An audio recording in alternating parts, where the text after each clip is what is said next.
What's up? What's up? What's up? What's up, y'all? It's Uncle Charles, and I'm back. Sorry I'm a little late, man. I got vaccinated today, and I'm done with getting my shots. Man, I ain't gonna lie, y'all. It don't make me feel kind of funny. It made me feel tired, and my whole arm swole.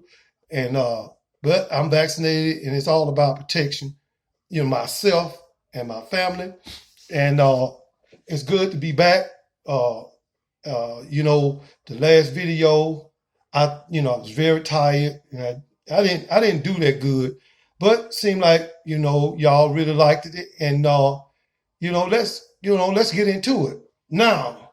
Let me explain to them a little bit more relaxed tonight, and I'm gonna do the same time I did the last time. Let me explain something to you. I want to make a last statement all about the tea and Monica. Let me tell you something, and I want to send this out to Monica. I'm going to send this out to Monica first. Monica, you know me as Uncle Charles. You let me come on your show. You let me speak my mind, tell my life stories. And a lot of people don't believe the stories I tell. And that's okay, because all of them really are true. And you gave me that opportunity. So now I want to just be an adult about the situation, and I want to thank you for that. Well, I watched a little of your show tonight, and there's a lot of people want to know where I was. And those messages was deleted. But that's cool. It's all right. It do me no good to bash you, to say anything about you, because I'm not that kind of man. I got a wife, I got a daughter, I got a grandbaby, I got a son. I'm living my best life.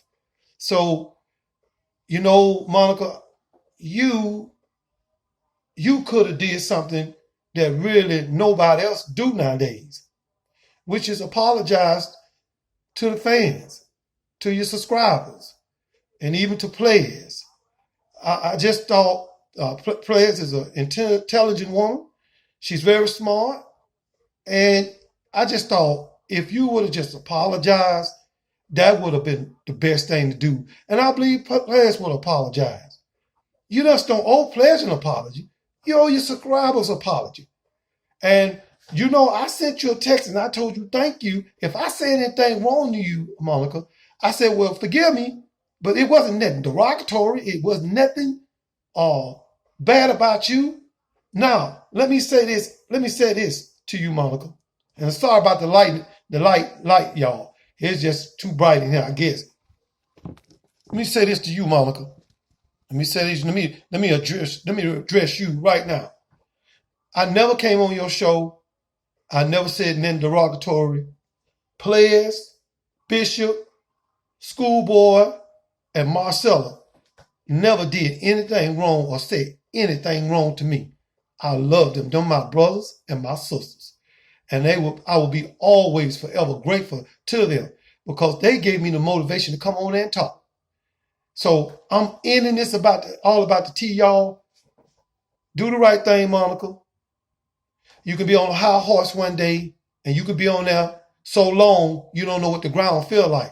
But when you hit it, you will know.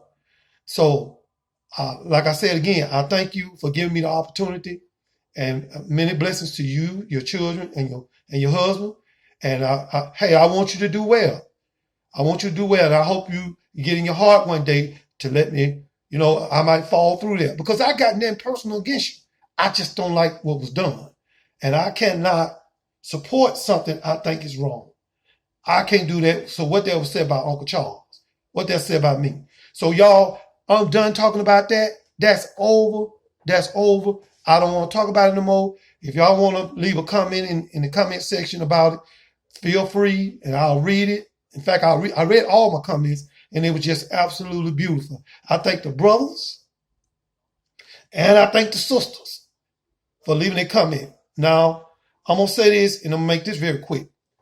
Look here. I'm going to have my Cash App up and hit that like button, subscribe, because, hey, y'all want me to come back, tell these stories? I will come back. I got 30 years of stories. So I got stories for days.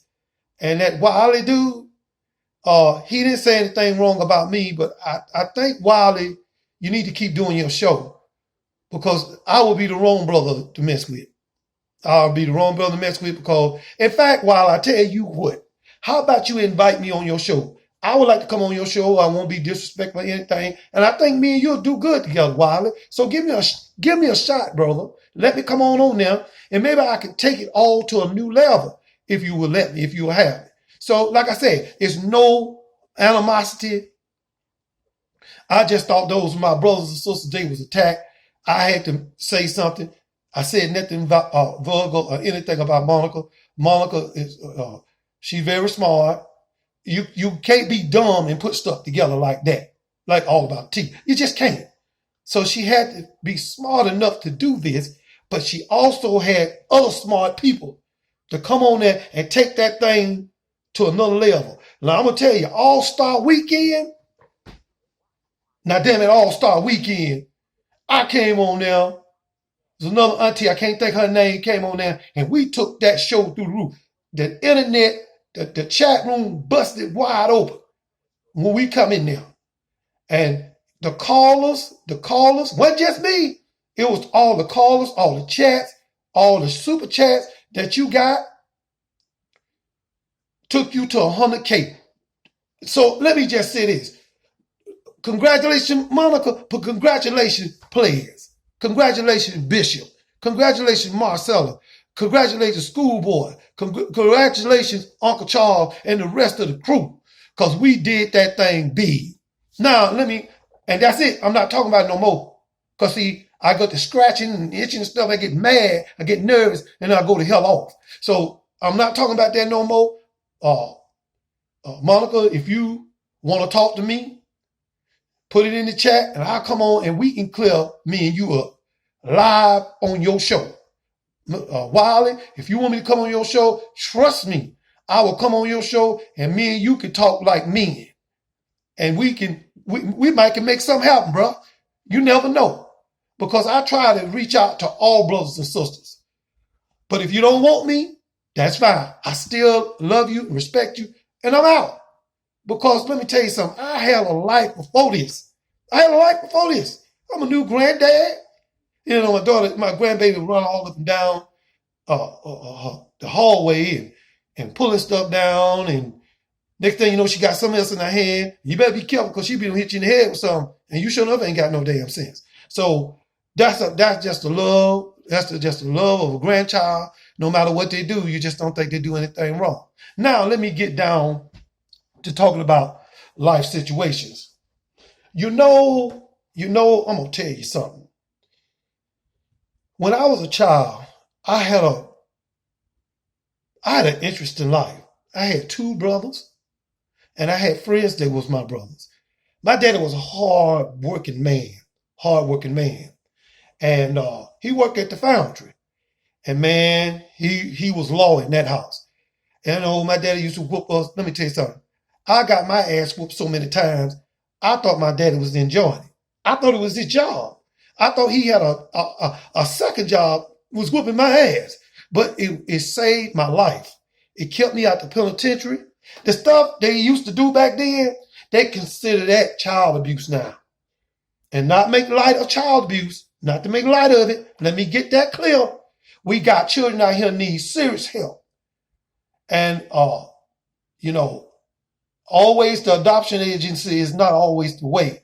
Sometimes a family member step in like a grandmother or auntie. Let me tell you something, grandmothers and aunties are mothers. Far as I'm concerned, my auntie raised me too. I want y'all to go. And if you got a wallet or a purse, or even in your, people say they don't say front rooms no more, but I still say front room. And you have dining room, front room, bedroom, back room. See, back then, when I went down my auntie house, it was like a shotgun house, 4-bedroom, a bath and a half, shotgun room. And if you don't know what a shotgun is when you can see from the front to the back. And let me tell you something. You can know if you can see the police from the front and he be coming from the back.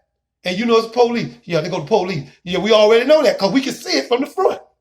Let me explain something to you. Pull out your picture when you were 7 years old, 8, 10, maybe 11, even when you're a teenager in high school. Look at that picture. I want you to take it out, damn it. Take the picture out. Look at that picture. And y'all tell me, what do y'all see? Tell me, what do you see? You see innocence. That's what you see. Back then, some people said, well, I want to be a writer. I want to be a lawyer. I want to be a football player. I want to be a basketball player.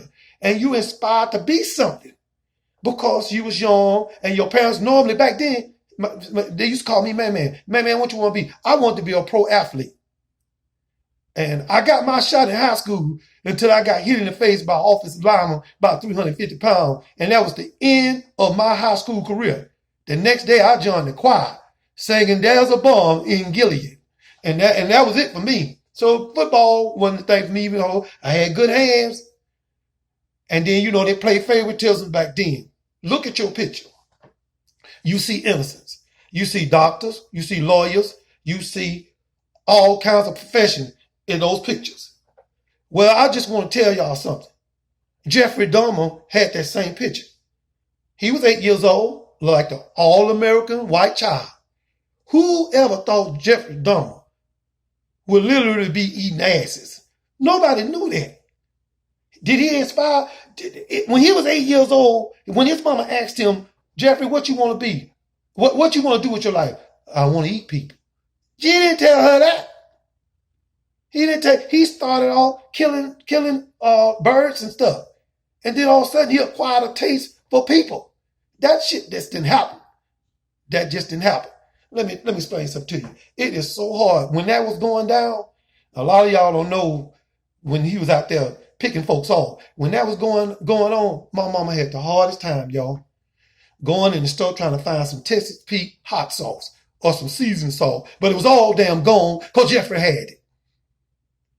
Okay, when he asked you to come over for dinner, I didn't know that meant literally.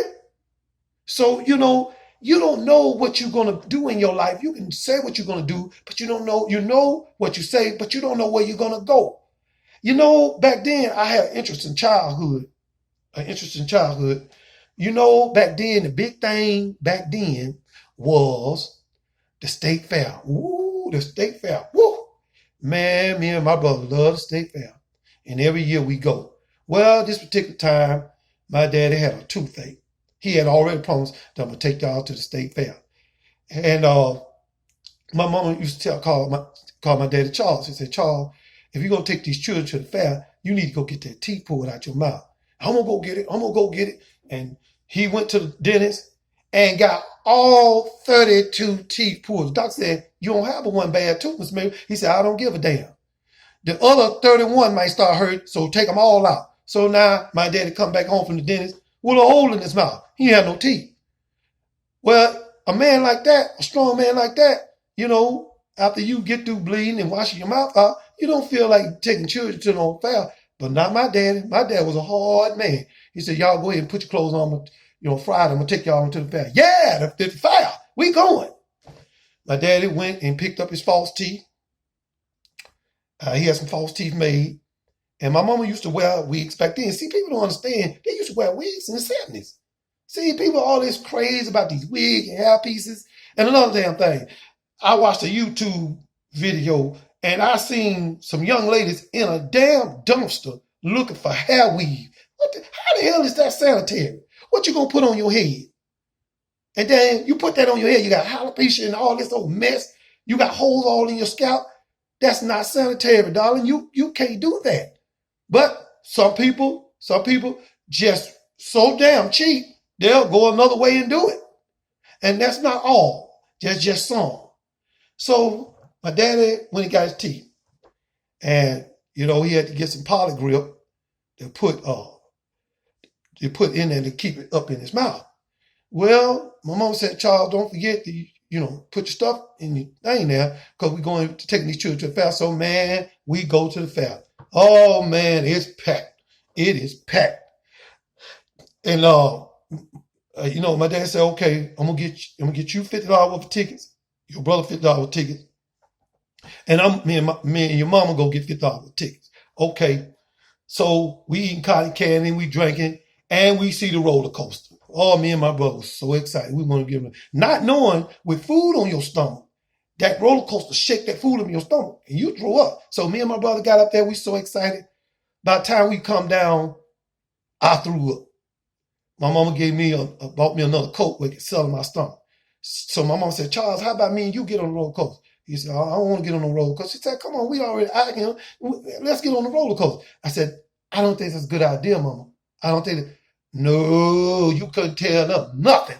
They got on there. My mama wig ain't on good. And then my daddy had some false teeth in his mouth. I knew this was going to be a problem. They get up there. They took off. Man, they going all around. And when they got to the top of that roller coaster, something happened. We didn't know what it was. Something happened, but we didn't know what it was. And by the time they came down, my mama was fixing her wig, and she said, your daddy lost his teeth. I said, lost his teeth? How he lose his teeth? She said, man, he lost his teeth. I said, what happened? They flew out while he was up there on the roller coaster. I'm like, how? They just came out. So we got to look for your daddy teeth. I said, Mama, you mean to tell me we got to walk around this fair and look for daddy teeth? Yeah, them teeth cost a lot of money. Oh, we all at the cotton candy stand. Asked the man, did you see a pair of teeth fly over here? The man said, no, ma'am. No, ma'am, we didn't see any.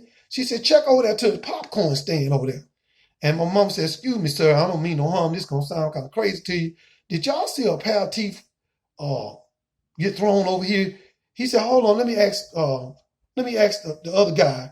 He said, hey, man, did you see a pair of false teeth? He said, yeah, it flew in the lady popcorn box, and she took off running. I took him and put him in a towel because I figured somebody might come by and ask for him.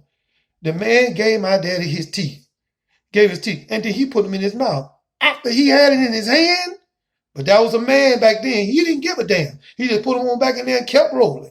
And that's what being a child back then, it was so fun to being a child back then. And I remember one time, my daddy, he, like I said, he very entertaining.